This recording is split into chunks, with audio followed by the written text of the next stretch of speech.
Assalamu alaikum warahmatullahi ta'ala wabarakatuh. Nagaaf kabajni jaalallee fulfinii lafa jirtan bakka jirtan hunda keessan isin agahu. Mee yeroo kana keessaa seenaa keenya dudduuba deebinee yeroo tokko wal yaadachiif.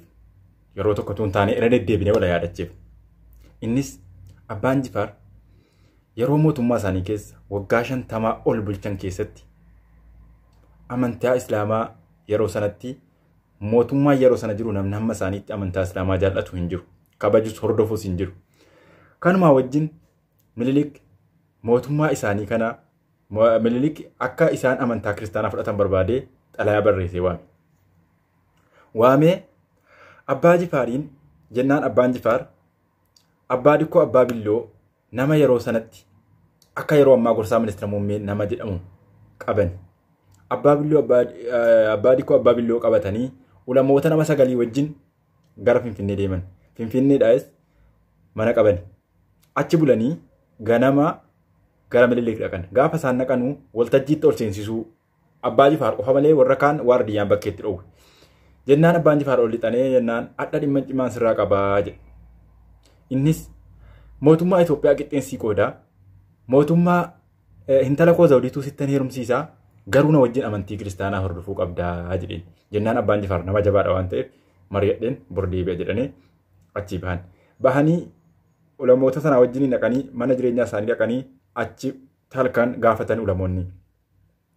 Jennaan buleen ganama isinitti himaa tasgabbaa bulaati ganama isinitti himaa jedhanii ganama bariinaan subii salaatanii ka'anii waliin haasa'anii maal jedhe jennaan akkanaan jedhee jedhan maal isiniin jedhennaan intala koo akkanaa kennin intala isaa akkanatti heerumsiisu mootummaa Itoophiyaa akkanaa qoodu natti himee akkan amantii kiristaanaa fudhuun naa gaafatee jennaan isinoo maal jettan jennaan lakkisaa nan citee nan du'a malee amantaa koon gadhiisuu jedhanii jarris walii galanii hadha gaa Minilik Abbaa Jifaar ajjeesuun ol waan ta'eef jarri hundinuu immoo qawwee qaban wajjiniin ol seenna malee Abbaa Jifaar bakka itti dhiibnu jedhanii akkanatti walii galanii deebanii dhaqan. Gaafa deebanii dhaqan Abbaan Jifaar akkuma kaleessaa waardiyyaan isaan qofa ol seensisuu barbaannaan ol seennu malee jennaan ol seenan jennaan ol seenan. Gaafa ol seenan waan edaa maal jettere jennaan Abbaan Jifaar akka jedhan ani jedhan.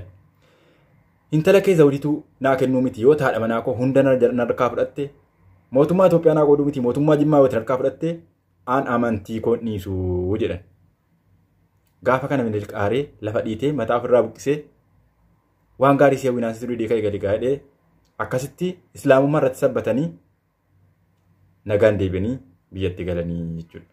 Seenaa kana eessaa fuute yoonaan jettan kitaaba Shanangibee Ustaaz Gaalee Abbaa Booriin barraa irraan argee kitaaba sanas dubbisaa deebi'aas immoo seenaa keessan qoradhaa